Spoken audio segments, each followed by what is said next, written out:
ठीक है, ये टब टाइप का है और सपोज स्टैंड है, तो स्टैंड में रखा हुआ है तो इसमें कुछ प्रॉब्लम नहीं है।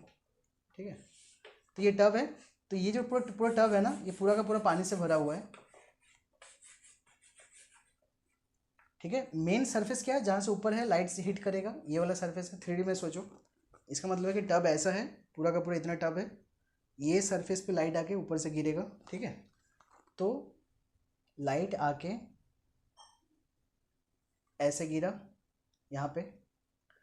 अब कोई बोलेगा कि सर आपने तो पूरा पानी के अंदर घुसा दिया। अरे पानी के अंदर मैंने नहीं घुसाया, क्योंकि लाइट को इस तरह सोचो कि लाइट जो है ऊपर से आके गिरा तो सरफेस पे आके गिरा। जैसे मैंने अभी देखा कि रिफ्लेक्शन होता है सरफेस पे, तो बस सरफेस के आके रोका, अब जो है अंदर घुसेगा। ठीक है, क्योंकि ये तुम सोचो इस तरह की टब है पानी का, ऊपर जो है कांच नहीं है, सिर्फ पानी है, लेकिन ऊपर से आके लाइट ऐसे घुस गया। ठीक है, तो ये वो जगह है। अब यहाँ पे क्या होगा, तो ये एक लाइट हो गया, यहाँ पे रिफ्लेक्ट होगा ना, तो ये जो है इस लाइट को तुम्हें कैसे सोचना है, इस लाइट को तुम्हें इस तरह सोचना है, ये ऐसा है, मतलब क्या, ये हवा से एक लाइट आके इस तरह से यहाँ पे गिरा। ठीक है, सो थिंक इन 3D, एक लाइट आके ऐसे आके यहाँ पे गिरा। अब ये लाइट जो है ऐसे आके जो गिरा, ये रिफ्लेक्ट नहीं होगा, ये अंदर ही चला जाएगा। लेकिन अंदर क्या कैसा होगा, इस पॉइंट पे नॉर्मल कैसा होगा, इस पॉइंट पे नॉर्मल तो ये वाला है ना, साफ साफ दिख रहा है। अगर ऐसा सरफेस है तो नॉर्मल ऐसा है, तो ये ऊपर की तरह नॉर्मल है। तो ये जो लाइट है अंदर, ये नॉर्मल के जाना ऐसे चाहिए अंदर की तरफ, बट ये थोड़ा अंदर झुक जाएगा। तो this is the ray of light. Okay, और ये है नॉर्मल। तो ये वाला लाइट, मतलब लाइट जो ऐसे इंसिडेंट हुआ और नॉर्मल, तो देखो यहाँ पे अगर मैं पेज रखूँगा, सपोज करो मेरे पास एक पेज है, तो उस पेज के ऊपर ही ये तीनों चीज़ बन रहा है। तो मैं इसको ऐसे कर सकता हूँ ना कि लाइट जो है ऐसे आया, 3D में सोचो, लाइट ऐसे आके घुसा, ये सरफेस है, इस जगह पे लाइट गिर रहा है, तो लाइट ऐसे आया, तो इसको मैं एक इस प्लेन में ड्रॉ कर पा रहा हूँ इस पेज पे। फिर इधर जाना चाहिए था बट मुड़ा इधर, तो ये भी मैं इसको ये भी ड्रॉ कर पा रहा हूँ। और ये सरफेस का इस पॉइंट पे नॉर्मल कैसा होगा, ऐसा होगा ना, तो इसको भी मैं यहाँ पे ड्रॉ कर पा रहा हूँ। तो incident ray, normal and the reflected ray all lie in the same plane. So this is the first law. Okay, now what is the second law? The second law is sin I by sin R is equal to constant. This is called Snell's law, very important. Okay, so the second law, so this was the first law, and now the second law is Snell's law.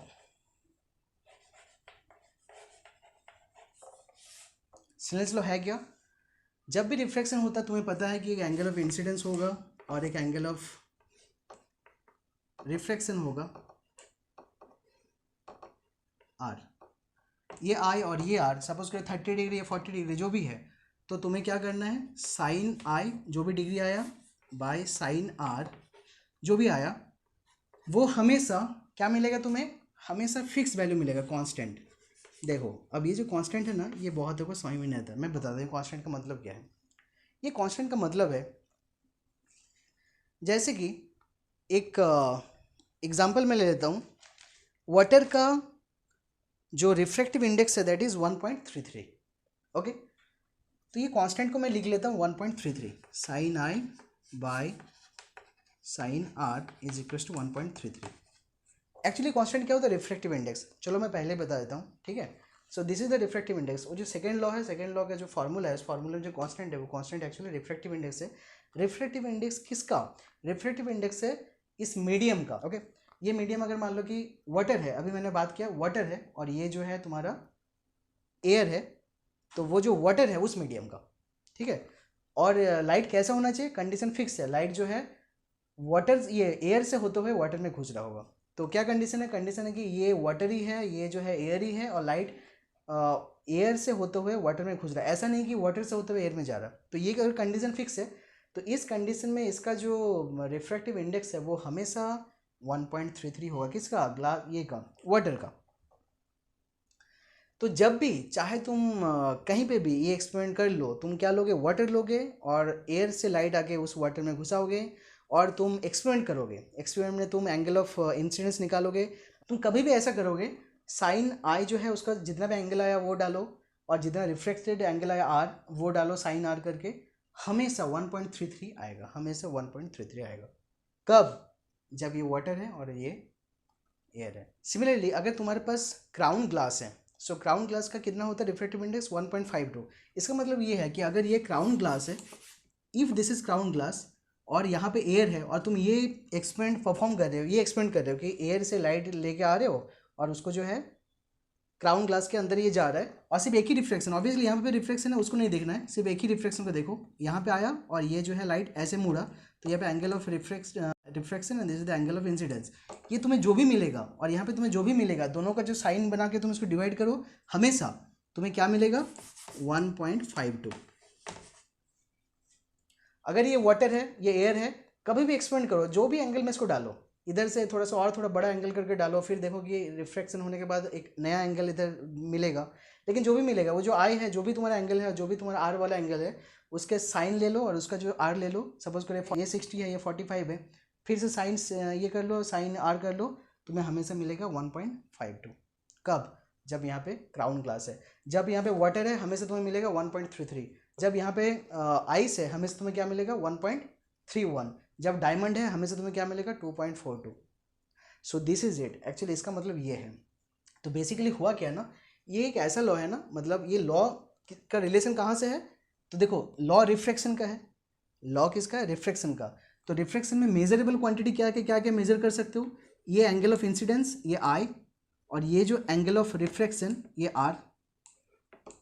तो ये आई और ये are, ये दो measurable quantity का एक ऐसा relation बनाया जिससे ये वाला जो क्वांटिटी है ना, जिससे रिफ्लेक्शन हुआ, जहाँ पे रिफ्रैक्शन जहाँ पे हुआ, ये जो बॉडी है, ये बॉडी कितना रिफ्रैक्शन दे मतलब कर रहा था, कितना अलाउ कर रहा था रिफ्रैक्शन को, ये हिसाब लगाने के लिए यहाँ पे कांस्टेंट आया जो कि हर मीडियम के लिए एकदम फिक्स होगा।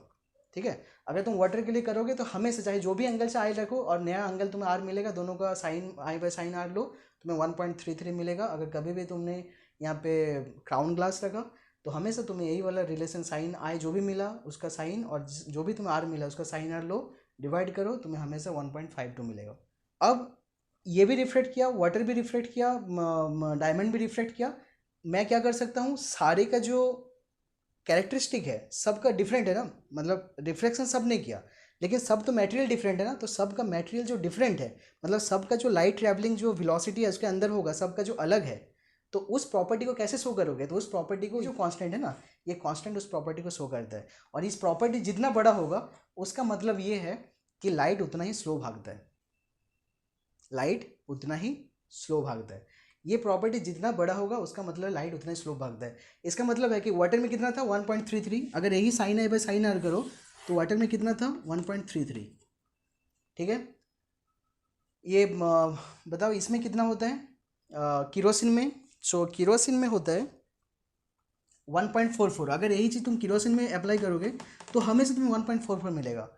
अगर तुम क्राउन ग्लास में करोगे तो 1.52 मिलेगा। अगर तुम डायमंड में करोगे तो हमेशा तुम्हें 2.42 मिलेगा। तो इसका मतलब क्या है? इसका मतलब ये है कि जब तुम्हारे पास वाटर है तो उसका स्पीड जो है एयर में जितना था उसका घटता है, इसका स्पीड अंदर घट गया। ठीक है।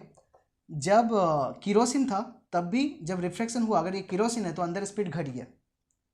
तो इसमें डिफरेंस क्या है? स्पीड तो घटा दोनों का। ओके, ये जो अगर मान लो क्राउन ग्लास है, ये सपोज क्राउन ग्लास है, ऐसे रिफ्लेक्शन हुआ, हवा से लाइट है और अंदर घुसा तो रिफ्लेक्शन हुआ और स्पीड जो है जितना एयर में था उसके मुकाबले बहुत घट गया। ठीक है। इसमें भी घट गया। डायमंड अगर है तो उसमें भी रिफ्लेक्शन हुआ, घट गया। तो डिफरेंस क्या है? डिफरेंस ये है ना, यहाँ पे कम घटा था जब अगला वाला लिए थे किरोसिन और लाइट जो है स्लो हो गया उस मीडियम के अंदर, और फिर जब उसका अगला वाला जो लिए थे क्राउन ग्लास तब और स्लो होता है। तो रिफ्लेक्शन होने के बाद स्लो तो होता है, कौन सबसे ज़्यादा स्लो होता है? तो ये सबसे ज़्यादा स्लो होता है, वो थोड़ा सा कम स्लो होता है, ये थोड़ा और कम स्लो होता है, ये थोड़ा सा और कम स्लो होता है। So this is the matter. इसी डिफरेंस को पाने के लिए अलग अलग मीडियम का हम लोग ये समझते हैं कि रिफ्लेक्टिव इंडेक्स क्या है। तो रिफ्लेक्टिव इंडेक्स तो है कांस्टेंट किसी एक मीडियम के लिए, अगर अलग अलग को इस तरह से रख के कंपेयर कर लो तो मैं समझ में आ जाएगा ये देख के कि किसका स्पीड सबसे कम है। तो जिसका सबसे बड़ा वैल्यू है यहाँ पे उसका स्पीड सबसे कम है। ठीक है। कब?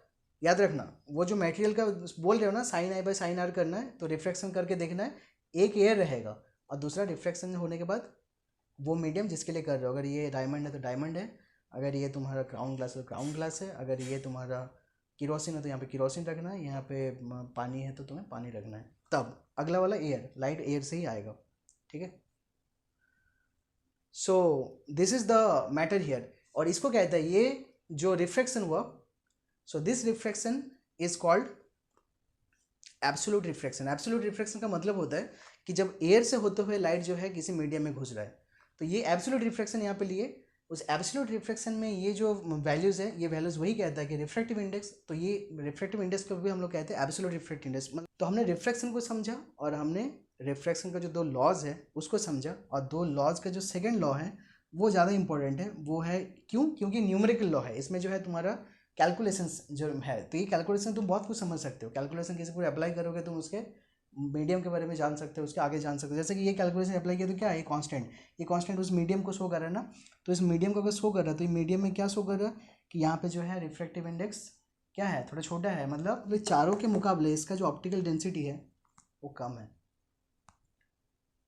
वो मीडियम ज़्यादा अलाउ करता है लाइट को अपने थ्रू जाने के लिए, ठीक है। एयर जितना करता है उतना नहीं करता, इसलिए इसका स्पीड जो है एयर से कम होता है। लेकिन बाकी अगर 4-5 और भी मीडियम है उसके कंपेयर करें तो उससे सबसे ज़्यादा अलाउ यही करता है। फिर ये जो है इसका ऑप्टिकल डेंसिटी थोड़ा और ज़्यादा, मतलब थोड़ा सा स्पीड को थोड़ा और घटा देगा। जितना पानी घटाया था हवा के मुकाबले उससे भी ज़्यादा घटा देगा किरोसिन, और जितना किरोसिन घटाया है पानी घटाया उससे भी ज़्यादा ये घटा देगा तुम्हारा क्राउन ग्लास, और डायमंड तो और घटा देगा। तो बात समझ में आ रहा है? सो इसीलिए ये लॉ ज़्यादा इंपॉर्टेंट है। तो इसको हम लोग और आगे देखेंगे from the next lecture onwards. Okay, thank you.